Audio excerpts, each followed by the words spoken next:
I could tell the sheep story, but then they might never let me back in Scotland. I process information through lists, and I process my memories through like story packets. So I have a lot of information written down in a very like cataloged manner in my brain. And I can use keywords or photographs to rifle through those files and find a relevant story. So basically my brain is like Katharine Hepburn in Desk Set. Oh, you haven't seen that movie because it was filmed in 1957?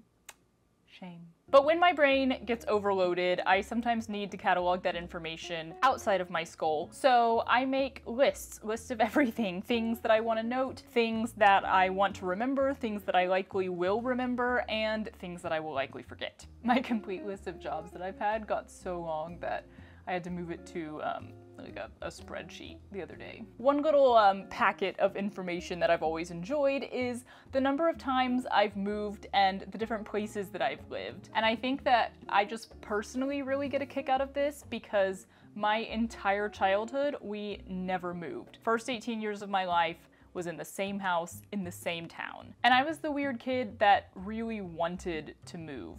I wanted to see other places. I wanted to live in other places. So in the following decade, I moved so much. And I've been wanting to embroider a fun little like life map thing. That's what I'm calling it, is a life map, because it's like a visual representation of some stages or segments or important moments in your life. It's totally a thing. And I wanted it to be of all the places that I've lived, but until fairly recently, I had yet to settle down in a location that I expected to stay for more than a year, so I wasn't really sure like how I would finish it or leave a blank space for potential future moves, so blah blah blah blah blah, I didn't make it, despite having this idea a solid 3 years ago. However, our move to LA was pretty final. While we will certainly be changing homes at some point, we don't plan on leaving Southern California anytime soon, so I think it's finally time to make this little treasure map. And just to clarify now, I have rather specific qualifications of what I personally consider to be living somewhere rather than just visiting. Living somewhere, to me, means that 1, you stay in the same home for at least a month, I know, not very long, and 2, you don't act like a tourist the entire time you're there. Meaning that like you might go do some sightseeing now and then, but the bulk of your time is spent doing normal people things like grocery shopping and taking classes and taking a nap. Yeah, anyway, I really felt like I needed to clarify that for some reason. But my point is, I am going to create a life map embroidery of the places that I've lived, and I thought for funsies, and because I rarely get to pull out those memory story packets anymore, I would share one special memory from each location while I stitch it. I have very little human interaction these days, so sometimes I just need to chat. But before we get chatty, I need to make an actual design for this embroidery. In those 3 years that I have been lightly but frequently thinking about this project, I've been mulling over like how to arrange it, what it should look like, and after 2 years and 9 months, I finally landed on the idea of kind of blending Candyland, the board game, with the Yellow Brick Road. I want to do it square rather than hooped, and then I'm going to put this sort of like winding pathway throughout. And I need symbols for every country or state I've lived in, plus a boat for the time I lived on a boat. Okay, that's a lot of symbols. So each block of the pathway will be for one location, and then I'll arrange the symbols sort of overlapping the blocks, and finally put the name and the years, or portion of a year, I spent there inside. And this is it! Although I'm gonna need it a bit bigger than that. That's better.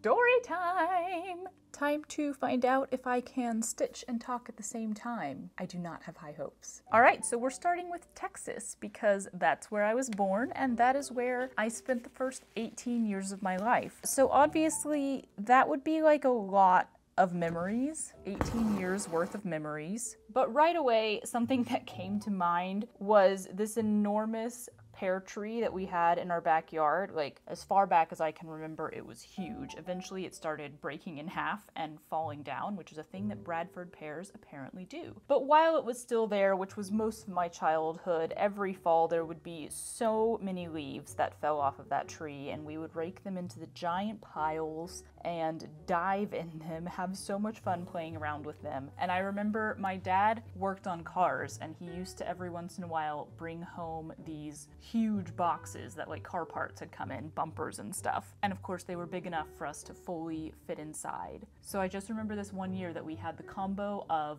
giant box from Dad and tons of leaves because it was fall at one time, and we filled the entire box full of leaves. And I remember the feeling of like laying in the box like it was a freaking coffin or something, surrounded by all of these leaves. And it was like very peaceful until one of my siblings reminded me that there were probably tons of bugs in the leaves, and then that ruined the whole thing. And that's a Texas memory. Okay, moving on to Arkansas, which is where I went to college. I was always moving there and moving away. Does anyone else think it's really annoying that you have to like fully move out after every year of college? Or maybe not every college does that, but I had to fully move out every single time. So I was a musical theater major, and I pretty quickly, my first semester, became a costume intern as well. My fellow intern and I started cleaning out the costume shops and the closets and everything. But of course, in the process, we had to try on all of the costumes ourselves. And one of the projects that you had to do in the Intro to Theater class your first semester was write a one-act play with, you know, a group of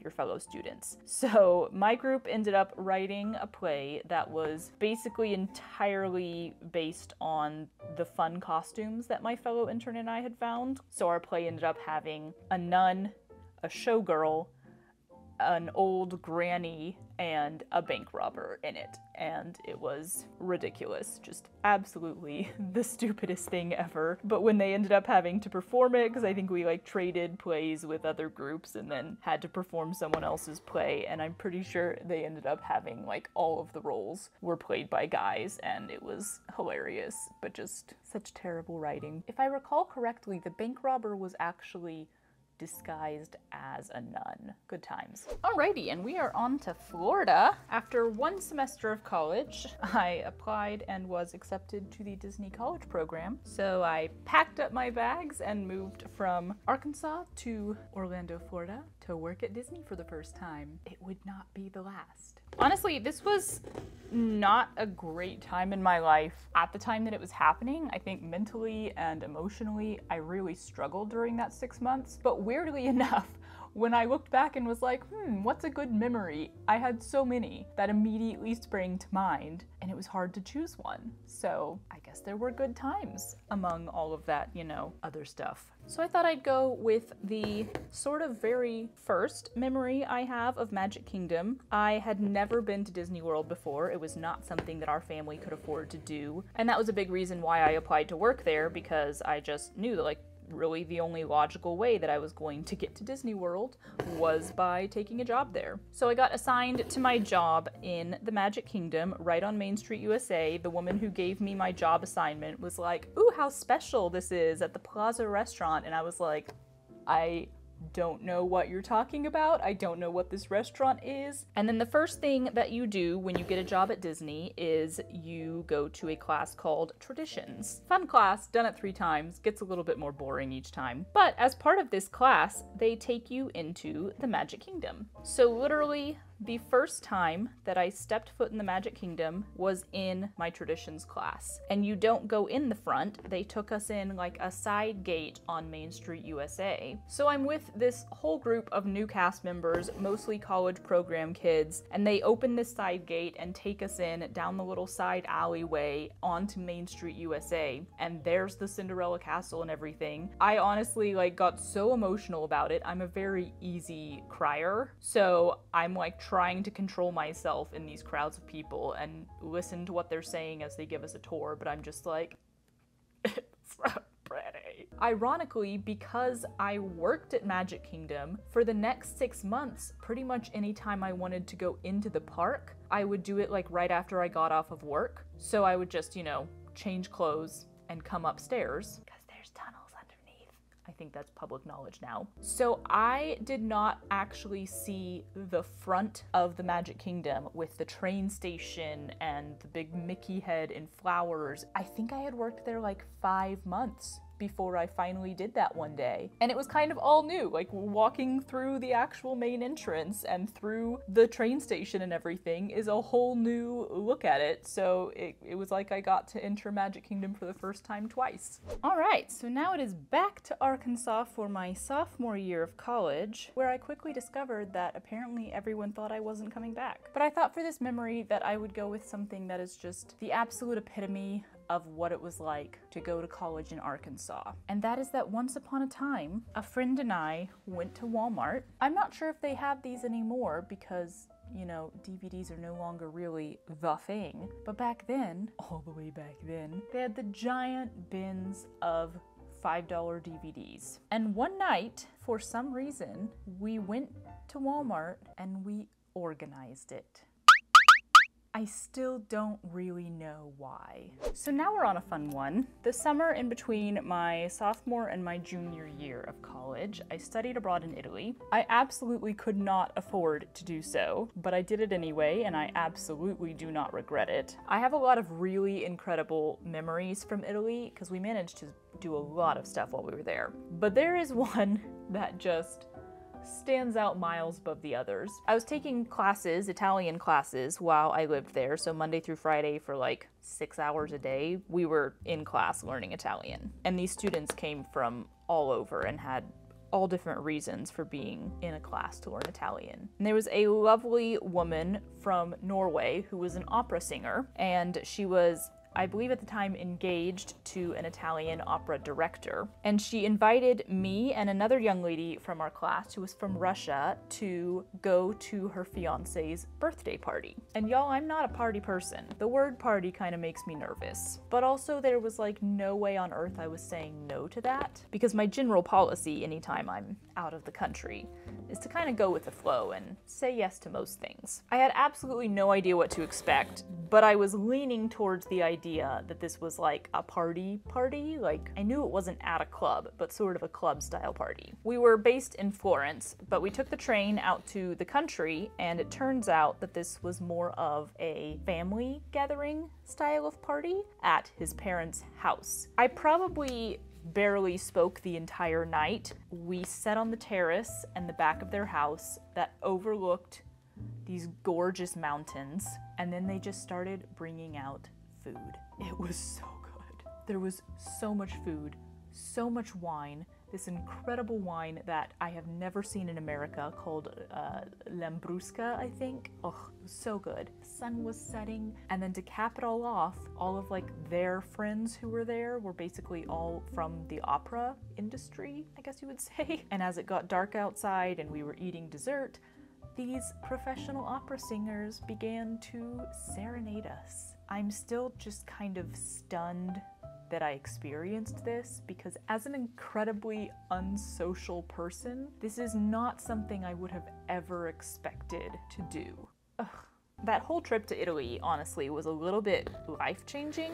It was really the first time that I ever felt like an adult and I ever felt treated like an adult. And I think that's why, looking back, Italy feels so homey to me, and it feels like it was right there. Like, one, yes, I absolutely love the country, but two, I think I really started to become myself and feel like myself while I was there. So yeah, that is just one of many, many really incredible experiences in beautiful Italia.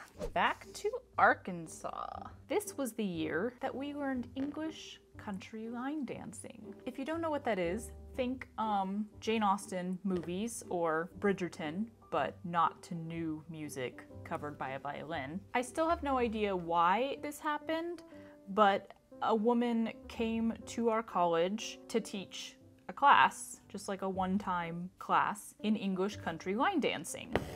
And I'm pretty sure we all had another class that we were supposed to be in at the time, but a fairly decent-sized group of ladies from the theater department all went to take her class. We had an absolute blast. It was so much fun. And the teacher told us after the class that there was a community, a group of people in Little Rock who did this. I don't think it was once a week, maybe like once a month or something. They got together and had an evening of English line dancing. So of course we had to go. It was all seniors. I think the next youngest person had to be over 50. And they were so sweet. We didn't really know all of the patterns and the moves and everything. We'd only done that one class and we'd all forgotten immediately. So they were teaching us all of the dances. Y'all, why don't we dance like this anymore? I guess the closest thing nowadays would be like country line dancing, but English country line dancing is a lot more graceful and elegant and poised, but also like fun. A lot of them are rather energetic and raucous dances. Junior year of college. Don't really remember what my actual classes were, but that was the year I learned how to dance like Lizzie Bennett. In between junior and senior year at college, I moved to Oklahoma to live with my sister for the summer. And it was really nice to spend some time with her. And I'm pretty sure we did some fun stuff. But also it's Oklahoma, so I'll keep it short and sweet on this one. The end of this summer was the first time that I shaved the side of my head. Still my favorite hairstyle, and one that I would revisit multiple times. I basically kept that hairstyle anytime that the job that I had would allow me to. And the only reason that I haven't reshaved my head recently is because it's kind of best for background jobs that you look as average as possible. All right, senior year and the last Arkansas on this map. At the beginning of the spring semester, I got the student directing slot, and we had to close the show on a Monday night because the regional theater festival was starting on Tuesday. It was going to be in Texas. It was like an 8-hour drive away, and me and two of my friends decided that unlike everybody else who was going to be driving down there the next morning and just arriving a little late, we wanted to be there on time or early or something. I don't quite remember why we felt like we had to do this, but we decided that what we would do was strike the show that Monday night after the last performance, and then we were going to leave straight from there, and we were going to briefly stop, sleep for a few hours, keep driving, and get there first thing in the morning. This was all a decent plan, except the snowpocalypse of 2015 hit on Monday night. When I say snowpocalypse, that's what Texans were calling it. It only takes a millimeter of snow for Texans to call it a snowpocalypse. So the roads were completely icy. It was late at night. We almost didn't even get started because there was this huge hill to get off of campus. It was completely iced over, and my car almost couldn't get up it. It couldn't get enough traction to actually get up the hill so we could get out of there. Somehow we managed to, and then we proceeded to drive what should have been basically a 3-hour, maybe 3.5-hour drive to the house where we were staying. It ended up taking 6 hours because I had to drive so slowly and so carefully. I don't think any of us said a single word on the entire drive. It was just silence and staring and probably all praying real hard that we did not die. We left super early in the morning, and then in the middle of nowhere, I needed to get gas. I was about to run out, and we couldn't find a gas station first. There was just nothing coming up. So we ended up having to go off the main highway quite a ways, drive down a road for a while before we could find a gas station, only to arrive there and realize that it was still 7 a.m. or something, and they weren't open, and you couldn't use the gas pumps until they opened, which I guess is a thing in small towns in the middle of nowhere. That whole trip was just complete insanity from start to finish. We finally made it alive and in one piece, and legitimately the entire right side of my body felt like I had pulled all of the muscles. I think because I was so tense the entire time we were driving that I had pulled all the muscles in the side of my body. I don't know. It was insane. Back at it. Where were we? Florida. After college, I had no idea what to do with myself, as usual. And all the theater things I applied for, yeah, they didn't want me, but Disney wanted me. I was there for a year, so of course, lots more Disney memories, but I'm gonna go with a non-Disney memory this time. This was the first time that I went skydiving. Skydiving was something I had been wanting to do for a long time. So around my birthday that year when I was in Florida, I was pretty much on my own. I didn't have any family in Florida, of course. We're all from Texas. And I didn't really make a lot of friends because I'm bad at that. But this was the period in my life where I realized that if I wanted to do something, I should just go and do it, even if that meant doing it by myself. So on one of my days off, I found a skydiving place and I drove on over there. They were a little surprised for like a random chick to show up on her own with no one else there. But I was like, hey, I'd like to skydive today. And I did. And it was absolutely incredible. So this memory comes with a piece of advice. If you're single or you don't have a huge social group or both, don't let that stop you from doing the things that you want to do, trying the things you want to try. Go to the movies, go to the restaurant, go skydiving. As my mother always told us growing up, learn to play on your own. I avoided saying learn to play with yourself. After a year in Florida, I was not able to extend my college program any longer, and I was also feeling extremely restless because a year was already a long time for me to stay in one place at that point. So I decided that I was either going to move to LA or I was going to move to Europe. Yes, I literally thought of it as moving to Europe and start a travel blog. I was extremely naive about what it's like to start and run a successful travel blog. It didn't happen. I decided on the latter and made a rather split-second decision to buy myself a one-way ticket to Iceland. I lived there for 2 months, so there's a lot of great memories in Iceland, especially because at the end of my time there, I decided to road trip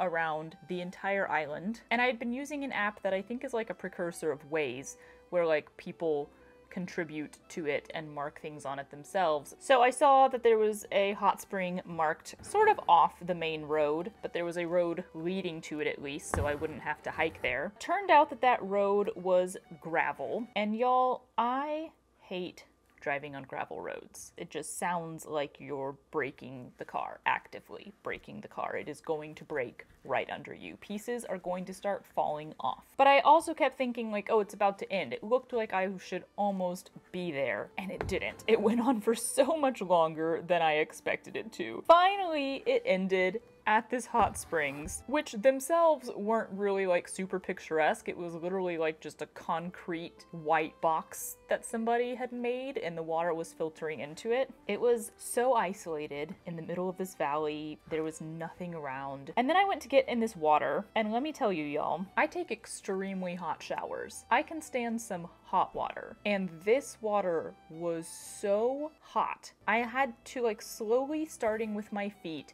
dip a bit of myself into this water and sit there until my blood boiled and adjusted to this temperature. And because I'd been on the road for a while already, I think this was day 4 of the trip, I hadn't really been getting consistent showers. I decided to shave my legs in this hot springs in the middle of nowhere, as you do. It was a surreal experience. And then because I absolutely was terrified of driving back down that gravel road, even though I knew I would have to, I just went ahead and spent the night there. Y'all, I could tell Iceland stories all freaking day. Do not get me started. So after Iceland, I moved over to Scotland and spent another like 2 months, I think, in Great Britain. Most of that up in Scotland in a little town called Brora. Then I did a solo road trip around Scotland, and then I went down and stayed in London for 2 weeks. I'm gonna fudge a little here because I do have so many great memories in Scotland, particularly of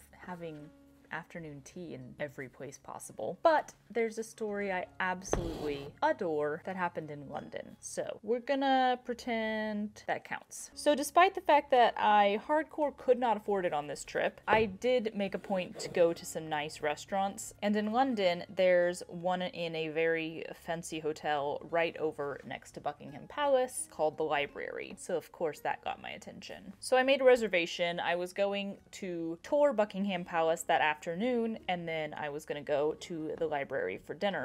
When I got out of the Buckingham Palace, it had started raining, which is when I got my corgi umbrella. So I went to the library and had a lovely dinner. It has all of the atmosphere that you would expect a British restaurant called the Library to have. And there weren't too many people in the restaurant. It was a pretty quiet night, but at the table right next to me were two older couples who I could clearly tell from hearing them talk and hearing them talk to the waiter were also American. And I was really enjoying listening to them talk amongst themselves, because that's what you do when you're eating alone, is you basically just listen to other people's conversations. It's delightful. And as I was getting my dessert, the four lovely people at this table leaned over and asked if I would like to join them. And they said that they were a little surprised to see a young lady by herself at a table, and that they were impressed when they heard me order port, but then like also admit that I didn't know anything about it, and so I should just take the waiter's suggestion of what was the best. We had such delightful conversation, and I honestly don't remember most of what was said, but I do specifically remember that one of the gentlemen, I believe he said that he had been like a lawyer his entire life, and after retirement age, he just decided to train himself for a whole new career, and he went back to school and everything to become a scientist. Or it was the other way around. He might have been a scientist and then he retrained to be a lawyer. And I thought that was so inspiring, especially as someone who gets a little caught up in the concept of time and age and running out of time. And then the other gentleman, he was the son of one of the 9 old men, which, if you don't know who the 9 old men are, they were the original group of men that started Disney Studios or Disney Animation with Walt Disney. They were like his core group of animators, and this was one of their sons. And he just said it so like casually, and I was like, what? That's awesome. Anyway, we parted ways for the night, and I started walking home. And this is just a hilarious extra detail that capped off that night. It was still very wet outside from all of the raining that it had done. And as I was walking down some stairs, I think just a little dip that went under a road, I slipped, landed on my derriere. It hurt real bad, but literally no one was around. It was like midnight. I just got up and kept going.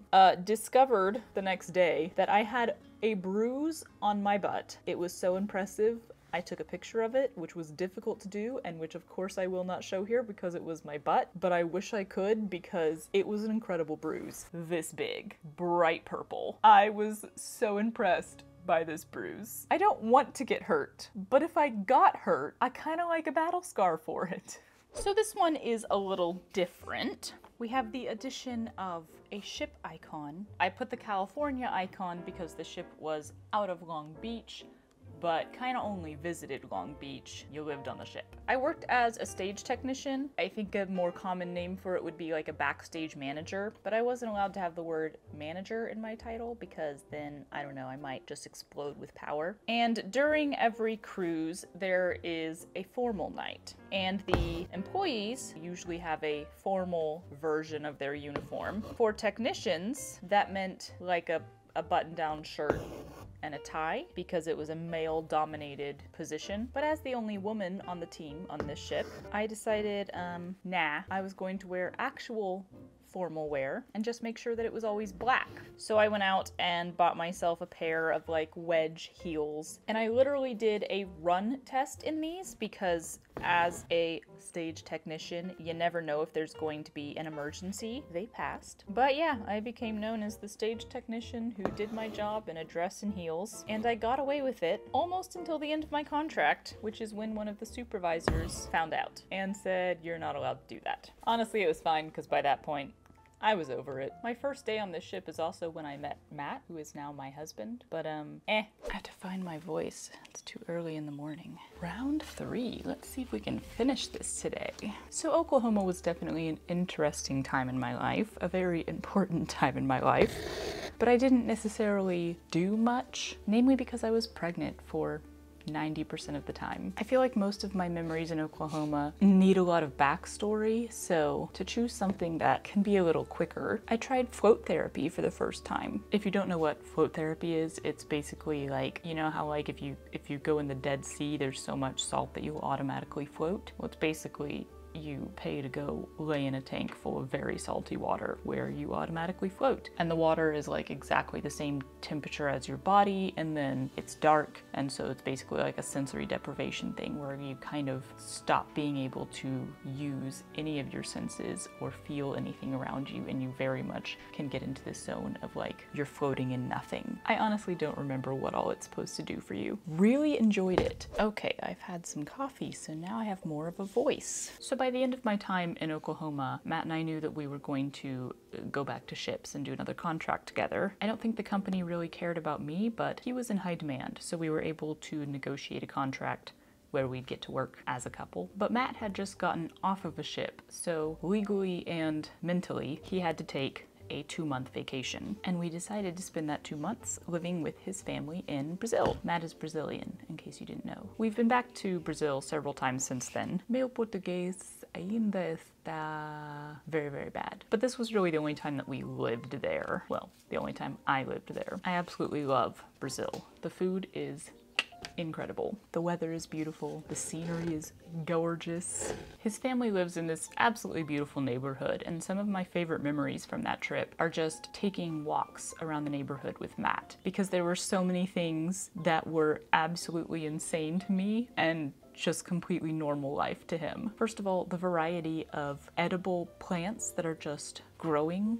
there naturally, like the giant mango tree in the middle of the children's playground, or the coconut-bearing palm trees in his own backyard. There were also a bunch of these like bush things with these little orangey red berries on them, and he was like, oh yeah, you can eat those. They're called pitanga. They're very good. But the even crazier thing to me was the wildlife that you would see in this completely established neighborhood. Like, it's not like we were in the middle of the jungle, y'all. This wasn't the Amazon. But there were, I think they might have been iguanas, and most delightful of all, you looked up in the trees and there were monkeys.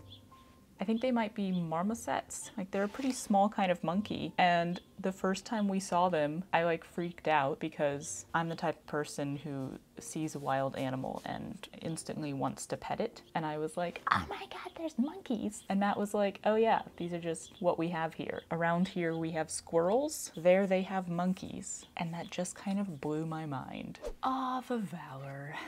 An interesting contract, to say the least. Literally within 2 weeks of getting on board this ship, we both knew that this was it. This was the last time. But in order to get through this contract and make it as comfortable for us as possible, we overhauled our cabin. We got a bunch of Clorox, and before we even unpacked anything in our cabin, we went through and wiped down every surface. And I will say a lot of the wipes were black afterwards. Then we brought our own sheets on board, our own comforter. We brought a rug in, like basically anything we could bring on board to make it feel more like a normal room instead of a tiny, disgusting, windowless cell. Every time people came in our cabin on that whole contract, they were like, what? Where did you get all of this? It was good times. Now we go back to Florida. We ended up being there for like 18 months, and a lot of stuff happened. Not only did I work a bunch of really interesting and random jobs, but also we got Link, we got engaged, we got married. But who wants to hear about all of that? Instead, I'm gonna go back to another lovely, picturesque memory from Disney. The first job that I got during this time in Florida was back at Disney World, not on the college program this time, but it was just like a seasonal position as a holiday decorator. In other words, the people who make Christmas happen at Disney World. It was a pretty cool job. We got to be in the parks at 3 a.m. I got to be on one of the teams that went to one of the cruise ships, and during December, when we were just kind of waiting, the decorations had all gone up, we were waiting to take them down again, so we were just like maintaining them. We got to do some really interesting stuff. There was an awesome cast member who would drive us around and show us all kinds of places at Disney World that no one ever gets to go to. One night we were visiting Magic Kingdom to check up on some things. It was right at sunrise. No one was there. It was just completely deserted. And the sunrise was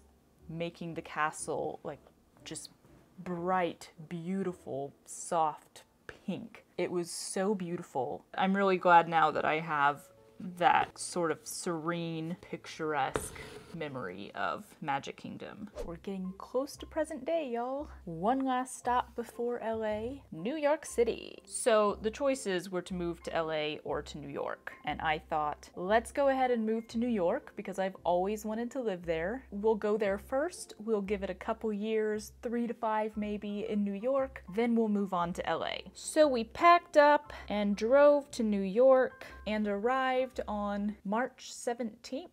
2020. So yeah, we obviously have great timing. So we spent the next year cozied up in a Brooklyn apartment, and we knew pretty shortly into that first year that we would not be staying. We are not New York people. And my one memory for New York is a perfect example of why. Our apartment had just, you know, the one wall that had a small window on it in the living room and a small window in the bedroom, but it faced into like a little courtyard. So we were kind of surrounded with just a bit of open air in the center. The sunlight, when it decided to exist at all, could not actually get through our windows. I pretty quickly realized that there were 2 times a day, around like 10:30 and then again around 11:30 or so, where the sunlight would hit the windows on the 9th floor, bounce off and hit the windows on the 7th floor, bounce off of that, and actually shine through our window on the 5th floor for just a couple minutes. And I would literally wait for that time every day so that I could sit there and feel the double reflected sun on my face for just a few minutes. So we moved to LA. The first morning that I woke up in bed in our apartment here in LA, the sun was streaming through the window and right across the bed and right across my face, and I literally laid there and rolled in it like a cat does. It was perfection. And now, over a year later, I still just stop all the time and look out the windows to the beautiful greenery and the bright blue skies and the mountains in the distance, and I am so happy to be here. I know that not everyone has the opportunity or the ability to keep moving around until they find the place that feels right for them. So I am incredibly, incredibly grateful that I've been able to travel so much, that I've been able to live all these different places, and that I've been able to search until I found the place that really felt like home to me. And I just really encourage you, if you don't feel at home where you are, if it doesn't feel right for you and you have the opportunity and you have the ability, don't stay where you are because it's easier or because moving is scary. Try somewhere new, because that feeling of waking up in a place that just really feels right, it's beautiful.